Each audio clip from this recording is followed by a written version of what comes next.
Então vamos. Romanos 3, de 21 a 31. Quem achar pode ler para a gente começar a aula de hoje.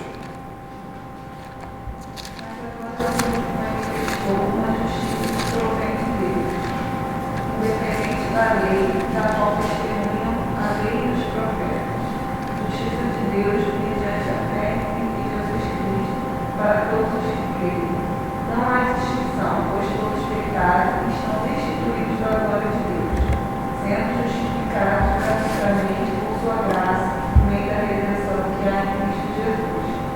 Deus o ofereceu como sacrifício para a propiciação mediante a fé, pelo seu sangue, demonstrando a sua justiça. Em sua tolerância, havia deixado impuros os pecados anteriormente cometidos, mas no presente demonstrou a sua justiça, a fim de ser justo e justificador daqueles que têm fé em Jesus. Onde está então o motivo da sua glória? É excluído. Baseado em que princípio? No da obediência à lei? Não, mas no princípio da fé. Pois sustentamos que o homem é justificado pela fé, independente da obediência à lei. Deus é Deus apenas dos judeus? Ele não é também o Deus dos gentios? Sim, dos gentios também. Visto que existe um só Deus, que pela fé justificará os circuncisos e os incircuncisos. Anulamos então a lei pela fé? De maneira nenhuma. Ao contrário, confirmamos a lei. Vamos orar então? Senhor, obrigado por essa manhã de domingo. Perdoa, Deus, nossos pecados, daquilo que a gente pensa contra o Senhor, aquilo que a gente faz, Deus, de injustiça. Nos concede, Senhor, a tua misericórdia, que o Senhor limpe os nossos pecados, que o Senhor nos dê direção, que nessa manhã o teu Espírito nos dê entendimento da tua palavra, para que a gente viva para o teu louvor e o Senhor seja agradado, Senhor. Abençoa cada um presente aqui, abençoa o Mateus que está distante também, em nome de Jesus. Amém. Mateus, qualquer coisa coloca no chat aí, tá? Porque o áudio para mim está muito ruim, teu retorno, mas se você colocar no chat eu vou conseguir ver, ok? Só falar aí. Então vamos lá. A gente saiu aí de um texto na aula passada, a maioria estava aqui. Fábio estava aqui na semana passada. Ah, tá. Só a Mariana e o Flávio que acho que não estavam na semana passada. Isaac estava também, né? Tá, beleza. Então vamos lá. No finalzinho do verso 19 e 20, ele falou o propósito da lei. Quem lembra qual é o propósito da lei? Juliana está sabendo tudo, vai, Juliana. Condenar. Muito bem, o que mais? Lembra, ó, verso 20 aí, está escrito aí, ó. Ninguém será justificado diante dele, Deus, né, por obras da lei, em razão de que pela lei vem o pleno conhecimento do pecado. Aí a gente falou sobre a ideia de a lei tem um propósito. Qual era o propósito? Revelar o pecado, mostrar o pecado, mostrar que o homem está debaixo da condenação. E aí ela não é capaz de salvar, né, o homem. Na verdade ela aponta para o Salvador. E a gente está vendo aqui justamente a sequência disso, tá? Por isso que é muito importante a gente sempre lembrar do contexto, né? Aquela regrinha básica, né? Eu não tiro um texto do contexto, porque senão se transforma num pretexto, e aí muitos vão dizer para uma heresia, né? Ou para levar ela para onde eu quiser. Então vamos lá, mas agora, o que seria esse mais agora aí? O que significa mais? Porém, todavia, entretanto, é uma conjunção, né? Adversativa, né? Porque ele agora está trazendo justamente aquilo que ele não fez durante todo o início da carta. Lembra? Se você for lá ver lá atrás em Romanos 1, ele faz uma breve introdução até o versículo 17. Ele vai até o 17, certo?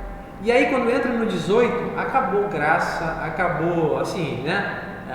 Geralmente falando, né? Acabou todo o conceito luminoso, bondoso do Evangelho, né? Aqui ele só começa a colocar o que a lei faz, o que a ira de Deus faz, né? Como os homens estão diante de Deus. E aí ele faz uma sequência catastrófica.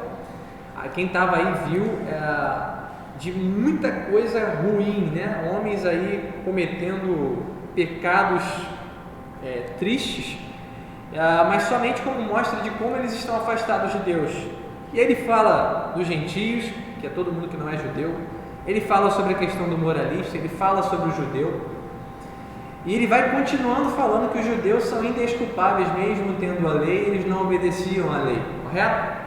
Então ele coloca todo mundo debaixo da condenação, aquilo que nós temos falado aqui toda a aula. O que a gente tem falado toda a aula? Quando Paulo vai anunciar o Evangelho, o que ele faz antes?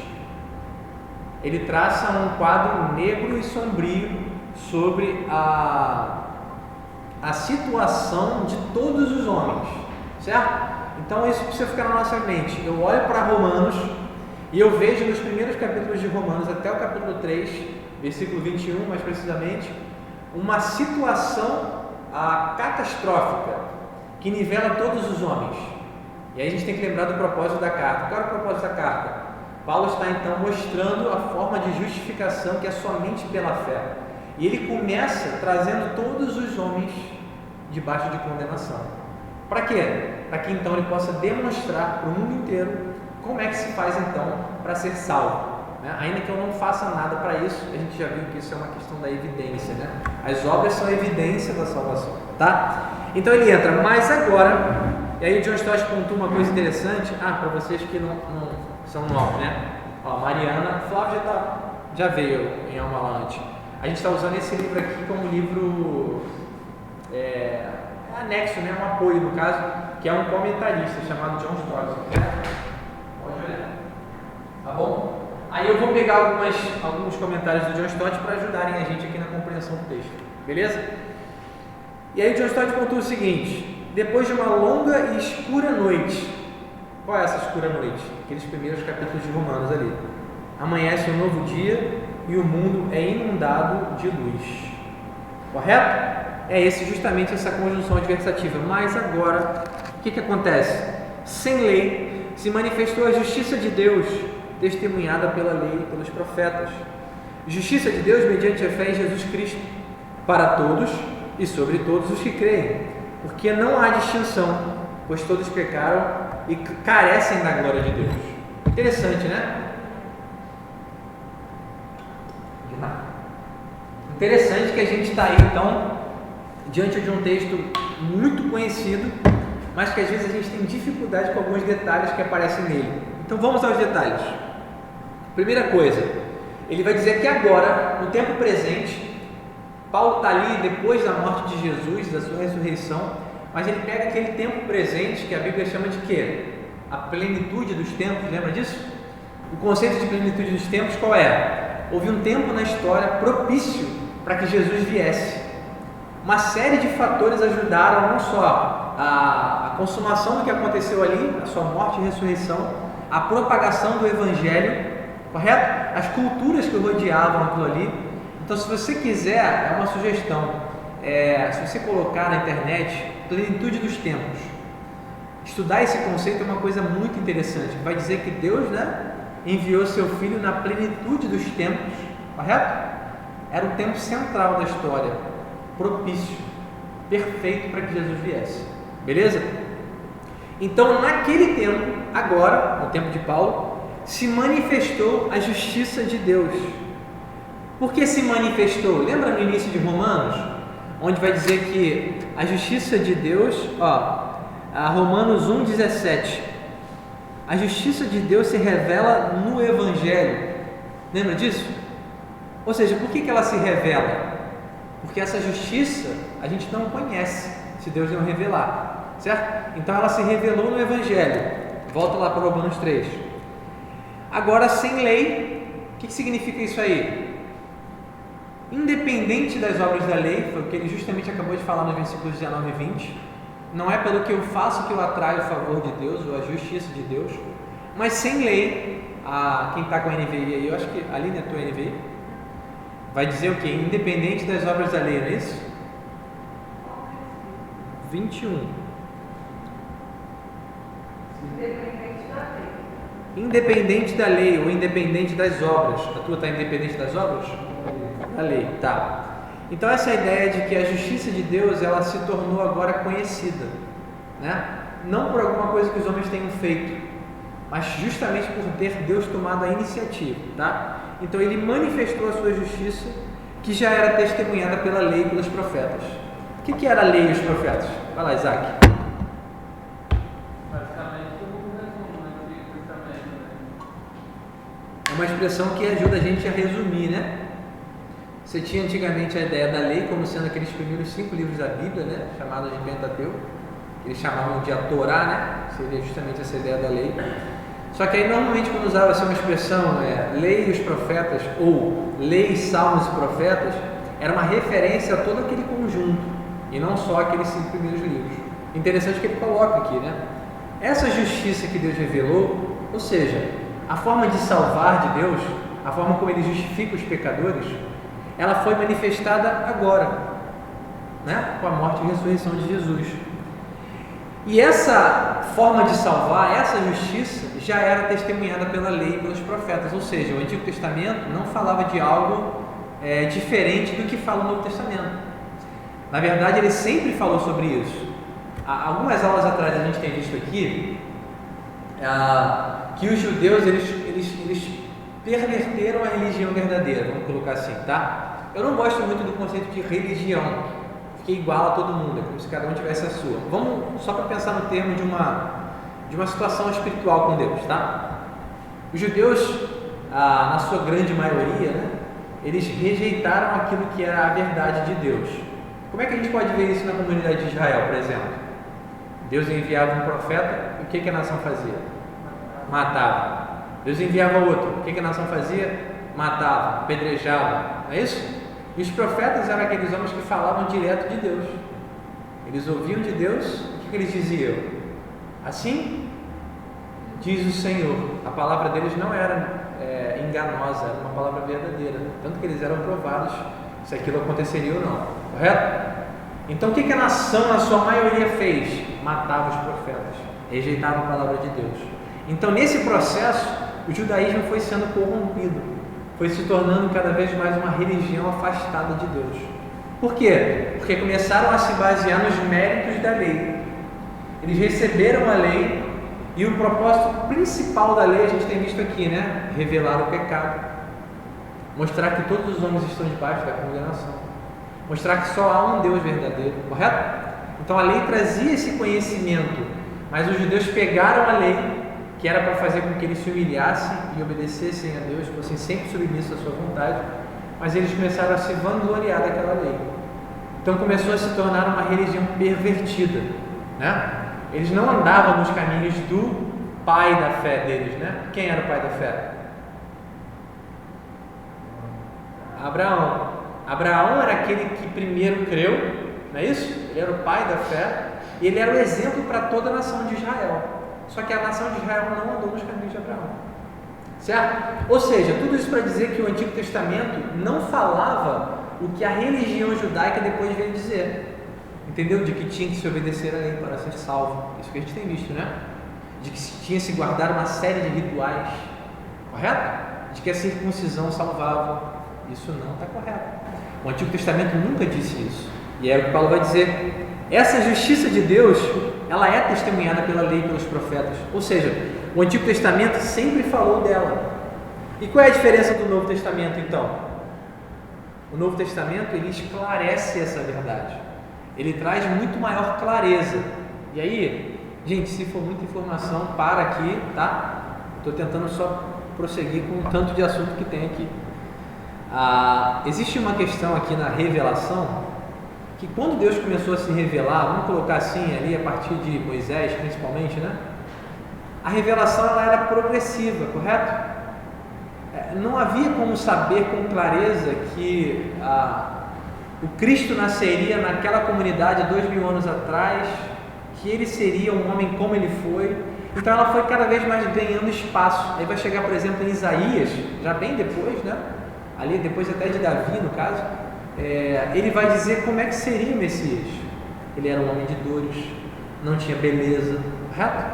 Então essa revelação de quem Deus é, o seu plano, ela ia cada dia progredindo. E quando chega no Novo Testamento, o que acontece? Ela continua progredindo. Só que agora é claro, a forma como Deus justifica os pecadores é muito mais clara. Ok? Então vamos seguir o texto. Até aqui tudo bem? Tranquilo? Ó, Eduardo, eu falei pro Matheus aí que o áudio tá ruim pra mim. Qualquer coisa bota no chat que eu vejo, tá bom? Pra mim o silêncio é como se fosse um sim. Aí, beleza, show de bola. Tá. Então vamos prosseguir. Versículo 22. A justiça de Deus mediante a fé em Jesus Cristo para todos e sobre todos os que creem. Percebe? A justiça ela tem um condicionante. E qual é o condicionante aí? É a fé, né? Deus justifica todo mundo? Claro que não. Essa ideia, por exemplo, universalista, né, de que todo mundo vai ser salvo, não é uma ideia que a gente extrai da palavra de Deus. Pelo contrário, se Deus justificasse todo mundo, isso vai ser um dos assuntos centrais da nossa aula de hoje, ele seria injusto, certo? Mas como ele não é injusto, ele estabeleceu um meio, uma forma para a pessoa ser salva. E o meio é a fé, certo? A minha fé não é um mérito, ela é um meio para que eu possa receber a graça de Deus. E a gente vai destrinchar um pouquinho isso hoje. Então vamos lá. Mediante a fé, essa é a forma de receber a justiça de Deus, tá? Fé. Eu não posso ter fé na fé. A fé é sempre uma espécie de ponte, correto? O que é fé na fé? Aquele cara que vira e fala assim, eu tenho fé, né? Já viu isso? Não, mas por que você fica assim? Eu tenho fé. Eu tenho fé. Fé em quê? Eu só tenho fé.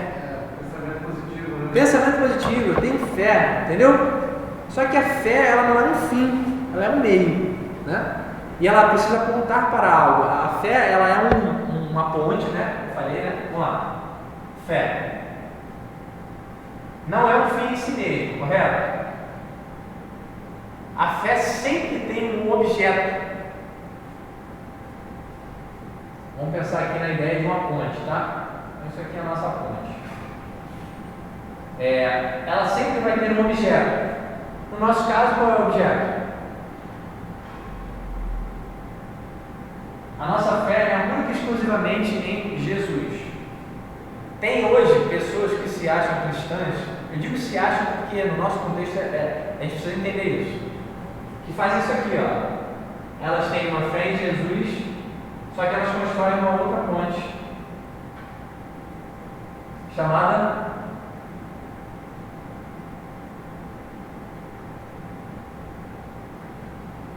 obras, correto? Deus fala para a gente ter fé somente em Jesus. Por quê?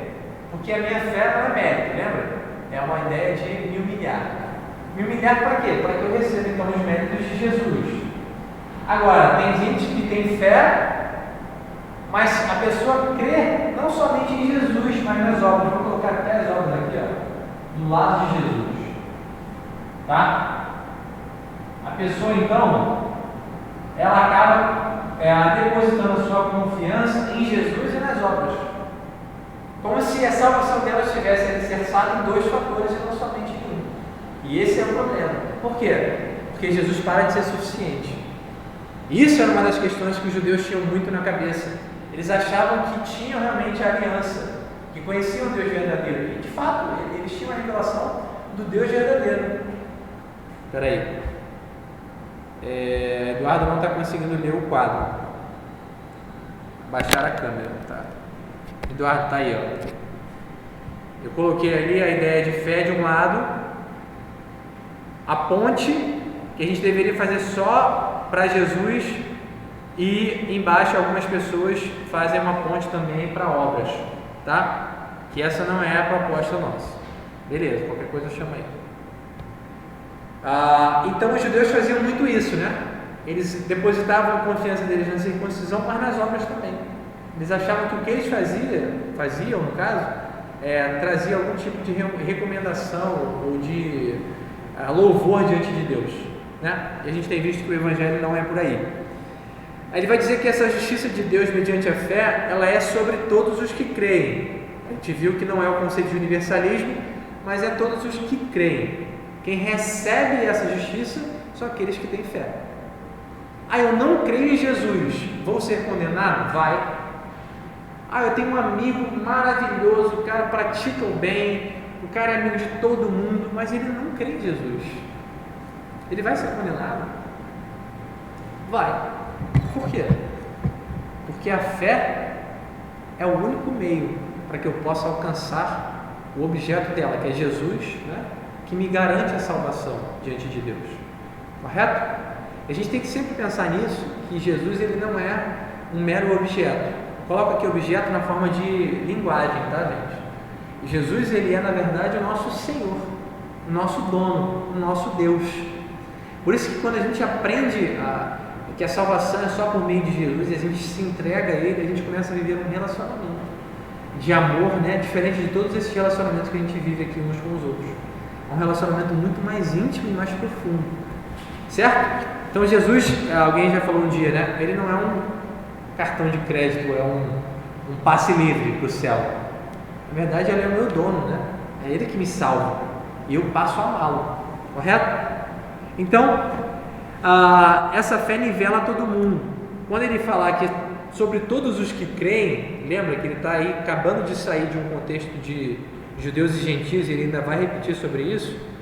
Não tem essa ideia de que alguém é mais especial do que o outro, correto? Ainda que no corpo de Cristo a gente tenha funções diferentes, e eu vou trazer para o tempo da nossa igreja, né? Quais as funções diferentes que a gente tem na igreja hoje? Aqui, Igreja Batista do Tauá. O que você acha?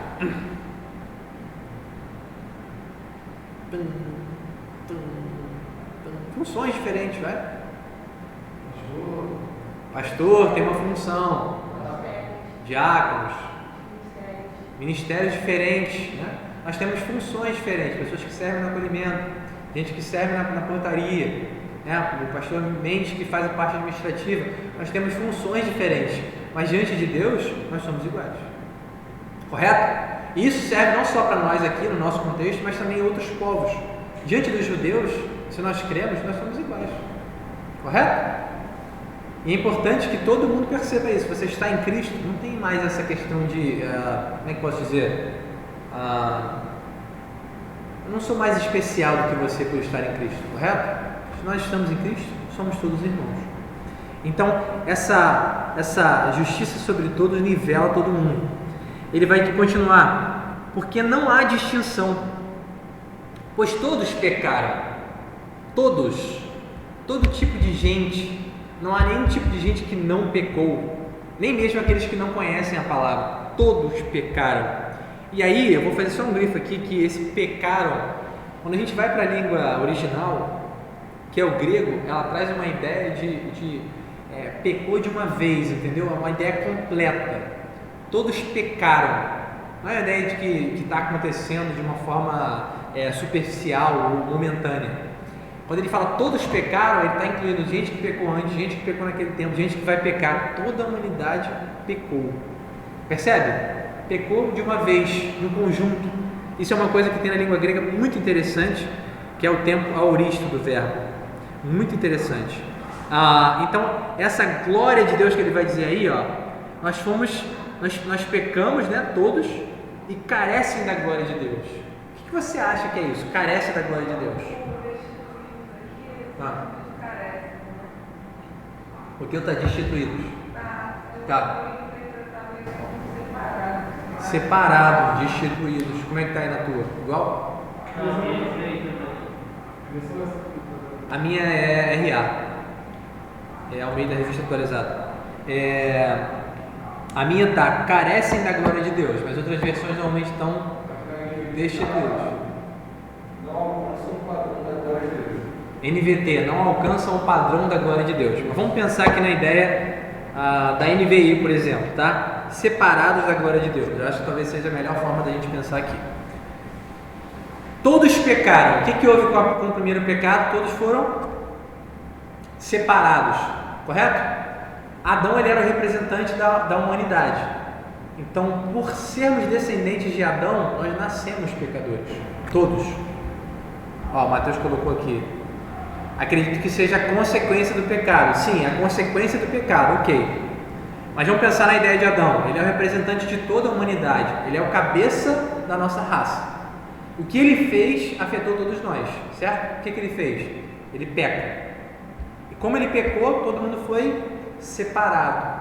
Aquele estado original no qual nós fomos criados, de glória, de justiça, ele foi, como é que posso dizer, manchado, né? Ele foi destituído. Nós fomos, acabou aquele estado original em nós, né? Nós somos hoje pecadores, manchados pelo pecado, correto? Isso vai ser revertido completamente no momento em que Jesus nos chamar para a glória, né?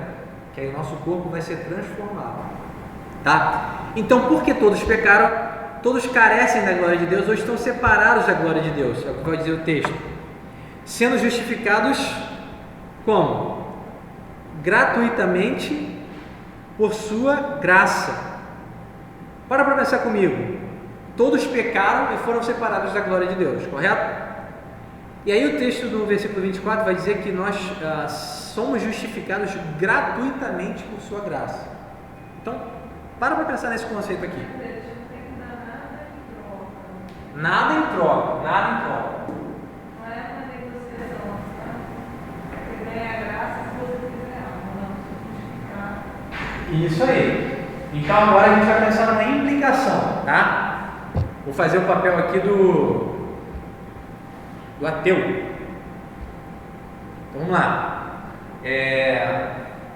Se Deus perdoa ou salva, justifica gratuitamente, que a Aline falou, que é a ideia de que ele não cobra nada em troca, Deus pega os pecadores e perdoa, correto?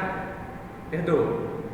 Ele não exige nada em troca, correto? Essa é a pegadinha de hoje. Não exige nada em troca. Mas tem a condição, né? Não, calma aí, espera um pouco. Se Deus justifica aí, quebrou meu raciocínio aqui. Se Deus justifica o pecador sem pedir nada em troca, Deus não seria injusto? Não, por quê? Ele pagou o preço. Tá, pagou o preço. Então vamos lá. Mas ele está justificando o pecador, né? Vamos abrir a Bíblia aí em Êxodo. Deixa eu pegar aqui minha cola. 23:7.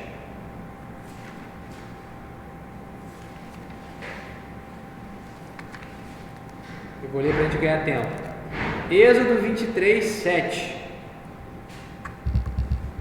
Eu vou ler do 6 ao 8, mas o versículo central é o 7. Não perverterás o julgamento do teu pobre na sua causa. Isso aí são os deveres dos juízes.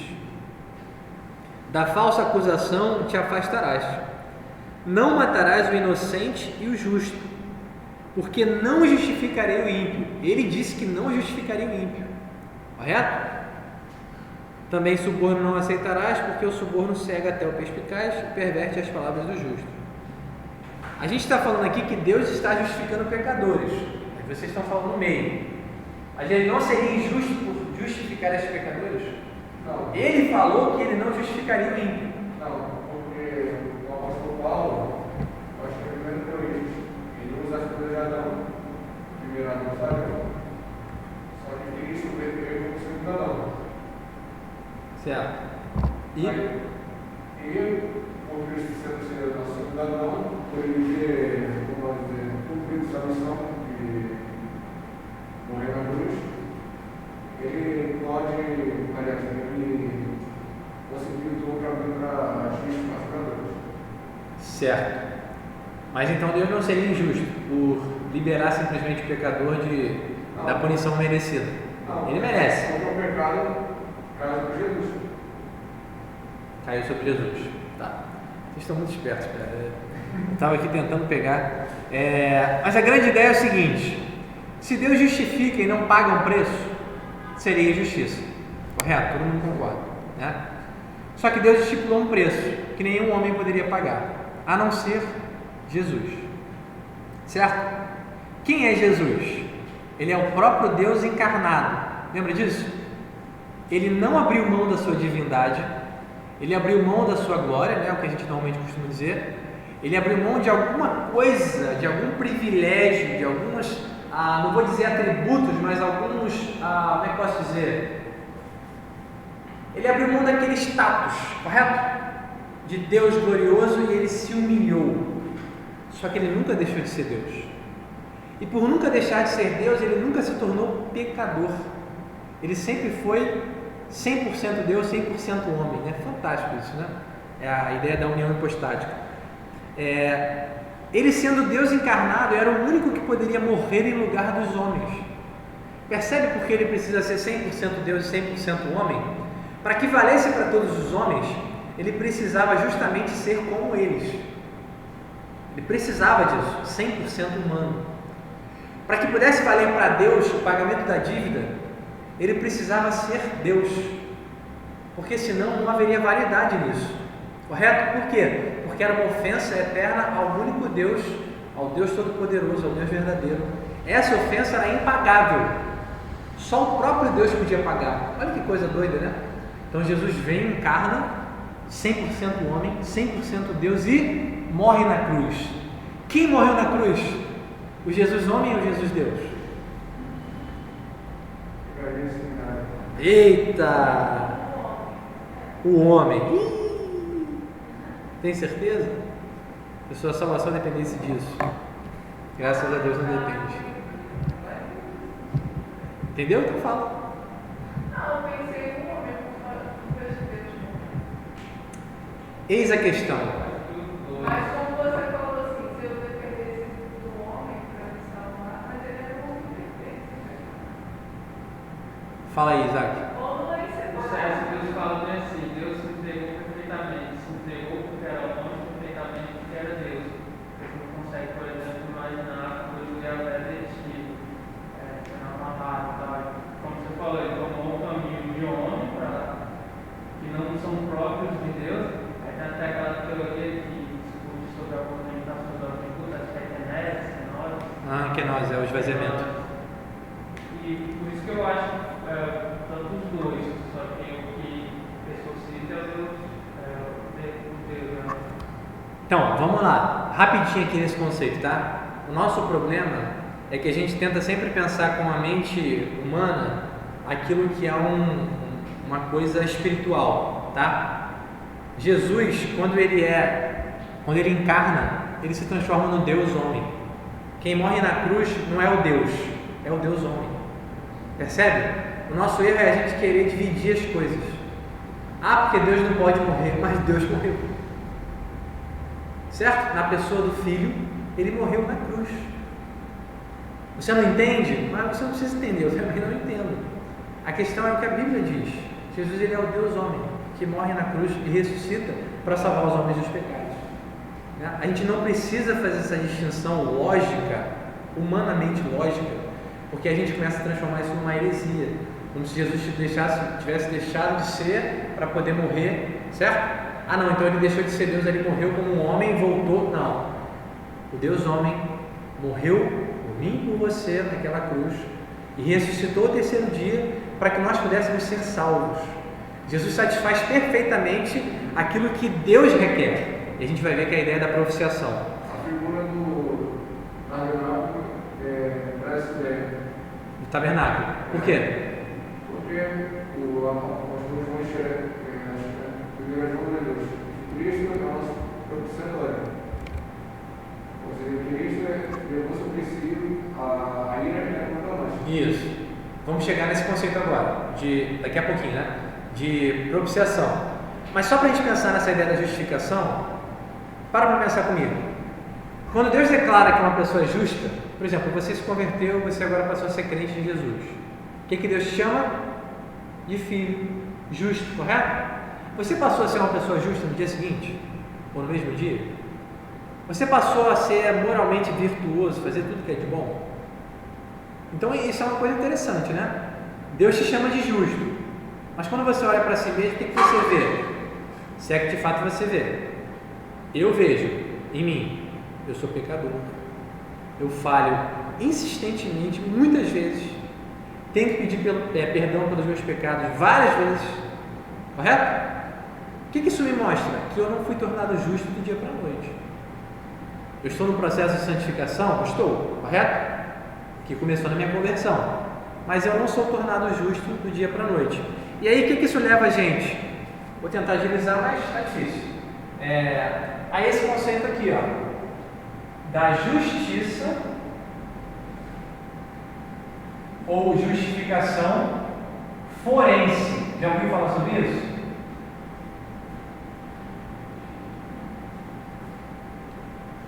Forense por quê? Porque a ideia de um fórum, qual é? Sabe qual é? Justiça. O que te lembra? Tribunal, correto? Juiz, réu, não é isso? É um conceito justamente de tribunal. Essa justiça forense é justamente o que a gente está falando aqui.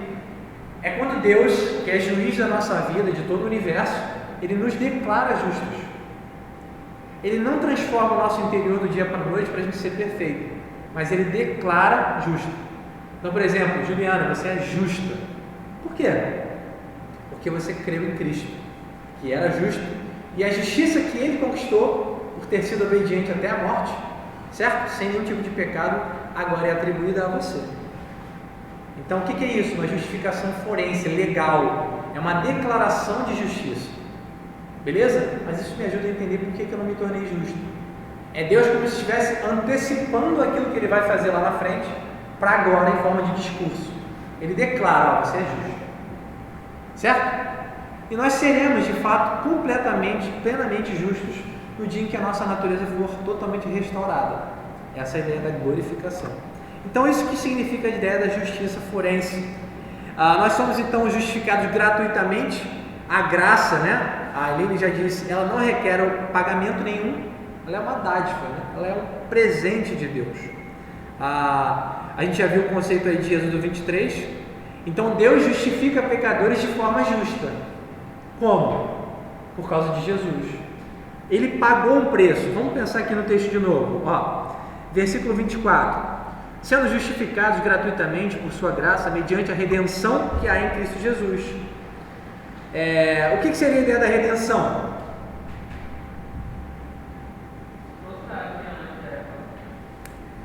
Eu tracei redenção aqui para a gente ficar mais fácil. É um conceito da libertação, certo? Jesus ele promoveu uma redenção para a gente. Qual é a redenção? Ele se entregou, correto? Nos comprou e nos libertou do pecado. Era uma linguagem usada para escravos aí no Antigo Testamento. No mercado de escravos era pago um preço para que aquele escravo fosse libertado, correto? Então nós temos a redenção. Primeiro aí, no versículo 24. Essa redenção que há em Cristo Jesus, ou seja, Ele é o resgate, a quem Deus propôs no seu sangue. O que significa isso? O propósito de Deus era que no seu sangue, na morte de Jesus, correto? Ele foi o sacrifício que promoveu essa redenção. Acho que no capítulo 1 você fala sobre isso, né? Que a gente estava debaixo do pecado, você está o termo tirano, né? Sim. Aí quando você faz o link, né? A gente estava sob a tirania do pecado e a redenção. Isso. Nós estávamos debaixo do pecado, debaixo do poder do pecado. Mas Jesus, com o seu sangue, a ideia da morte dele, né? E a sua ressurreição, consequentemente, Ele nos liberta. Ele promove a redenção, correto? E aí vai dizer que Deus propôs no seu sangue como propiciação. A segunda palavra é uma coisa que o Flávio citou. Qual é a ideia da propiciação? É justamente de aplacar a ira de Deus, correto? Por quê? Por que Deus se ira? Porque o homem peca, né? Deus se ira contra todo o mal. Deus não é um Deus zangado, Ele é um Deus irado. Mas não é uma ira temperamental. Então esse Deus aí está sempre zangado. Não. Por Ele ser justo, requer que Ele se ire contra todo o mal. Percebe? E por Ele se irar contra todo o mal, precisa acontecer alguma coisa para que a gente possa entrar num relacionamento de paz com Ele. E o que é isso? É a propiciação. O sacrifício de Jesus promoveu propiciação, ou seja, aplacou, ou seja, parou a ira de Deus e fez com que Deus se tornasse propício a nós. Vou usar uma outra palavra, né? Como se Ele se tornasse favorável a nós. Ou seja, quando Deus olha para você e para mim, se nós somos crentes, remidos em Jesus, convertidos, nascidos de novo, Ele vê Jesus. Percebe? É como se o sangue de Jesus fosse derramado sobre você, e esse sangue fosse tão poderoso para limpar você, que Ele te deixou limpinho, como se fosse o próprio Jesus. Interessante, né? Você se tornou agora aceitável para Deus. Você agora pode entrar na presença de Deus. Por isso que você tem que tomar cuidado sobre quando você tem que falar a alguém para aceitar Jesus. Porque a grande questão é que Ele nos aceita, certo? Não somos nós que entra na casa, é sua casa, todo mundo gosta disso, né? Nós deixamos, a ideia é nós entramos na casa dele, né? Ele é o nosso Deus. Ele abre a porta para que nós possamos entrar. Aí tem aquele conceito, né? Jesus bate na porta, isso é outra história. A gente conversa outro dia. Fala. Mas você já matou a dúvida que você falou. Falou que o César vai levar a ele de Deus por nossas vidas. Isso. Nós que estamos em Cristo, estamos debaixo, recebemos o sacrifício dele, né? Bom, estamos nós, gente, mas nós estamos. Nos apropriamos daquele mérito, né? Nos apropriamos do sacrifício, e aí a ira de Deus não está sobre nós. Só que a ira de Deus continua sobre aqueles que não estão em Cristo? Não entendi. A ira de Deus ainda está sobre aqueles que não estão em Cristo? Está. Ainda continua. Todo aquele que tem o Filho tem a vida. Quem não tem o Filho, permanece a ira de Deus sobre ele. É justamente esse conceito. É porque, às vezes, tem gente que leva uma não, porque Jesus está sobre todos, e aí, conforme a pessoa, como se as pessoas tivessem essa ideia de como Cristo morreu por todo mundo, e Deus não está mais irado. na humanidade, e as pessoas só precisam realmente conhecer a Cristo para poder compartilhar essa graça. E você tem que tomar cuidado só para não confundir os conceitos nesse argumento, né? Porque sim. Justamente. Esse argumento pode conduzir ao universalismo, né? De que assim, então se o sacrifício de Jesus está sobre todos, Deus não está mais irado, por que é a condenação afinal? Mas vai ter gente, não, é porque você na verdade tem que crer em Cristo, mas não muda o fato de que Deus está irado contra todo aquele que não tem o Filho. Justamente esse versículo que eu te falei, né? Quem tem o Filho, o que é ter o Filho? É crer em Cristo, ser de Cristo e tudo mais. Mas quem não tem, permanece a ira de Deus sobre ele. É justamente essa a ideia. Tá? Prosseguindo. Versículo 25. A quem Deus propôs no seu sangue como propiciação, mediante a fé, para manifestar a sua justiça, por ter Deus, na sua tolerância, deixado impunes os pecados anteriormente cometidos, tendo em vista a manifestação da sua justiça no tempo presente, para ser ele mesmo justo, para ele mesmo ser justo e justificador daquele que tem fé em Jesus. Ou seja, ele fala duas vezes sobre manifestar a justiça dele, correto? Ou seja, ele tornou público, ele manifestou, ele demonstrou a sua justiça, tá? E essa manifestação da justiça, ela vem em contraste com uma expressão que está aí, de que Deus deixou impunes os pecados anteriormente cometidos. Como é que a gente poderia ver isso aqui? A gente olha para todas as gerações passadas, ou todas as nações, vamos colocar assim, né? Que pecaram e não foram punidas ali naquele momento por isso. De uma forma bem simplista, tá? Mas qual era o propósito de Deus em não punir as nações, em não punir os povos, até mesmo em alguns momentos os judeus não punidos por seus pecados? Qual era o propósito de Deus? Era manifestar, correto? A sua justiça. Como é que ele ia punir os pecados? A forma de tornar justo, ou a forma de fazer justiça, era em Cristo. Aquilo que a gente tem falado. Imediatamente ou não levar em conta? Não punir imediatamente, até um certo momento. Quando vem Jesus, ele pune, certo? Então a nossa punição. Eu acho que ele fala isso daí, né? Pedro. Acho que segunda vez que ele era paciente. Eu achei esse versículo.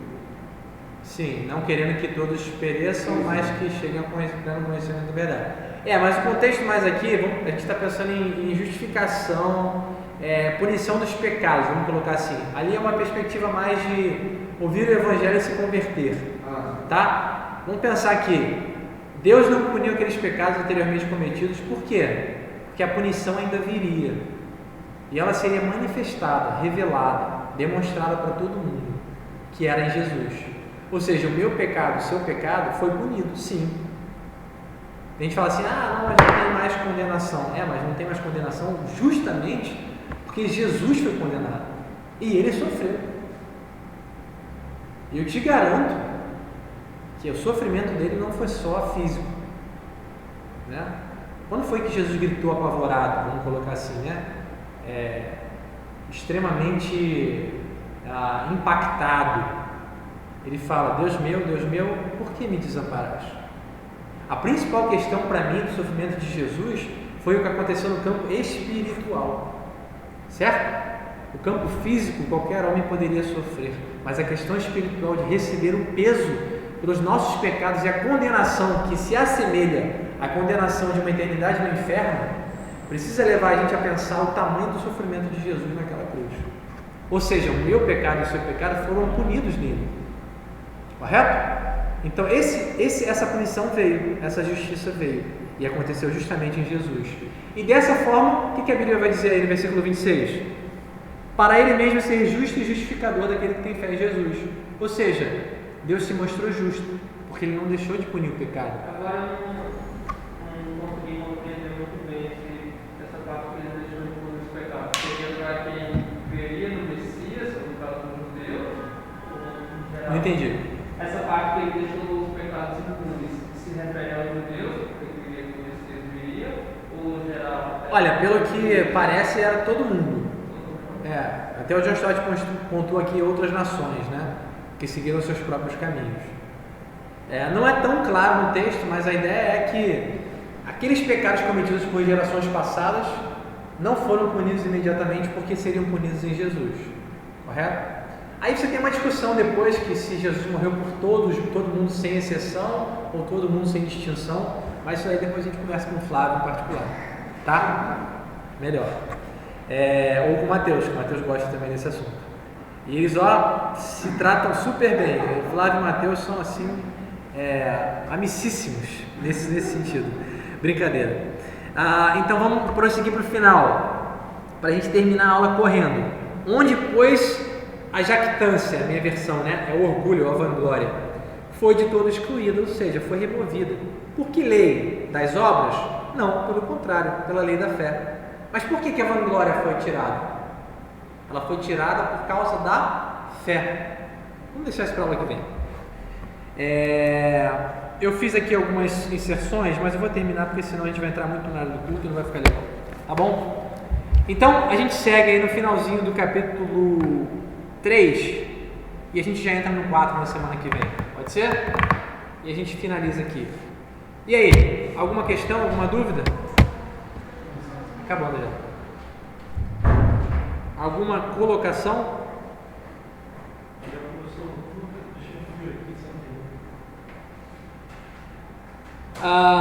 Uma das coisas que eu queria encerrar, só para a gente pensar, é o seguinte.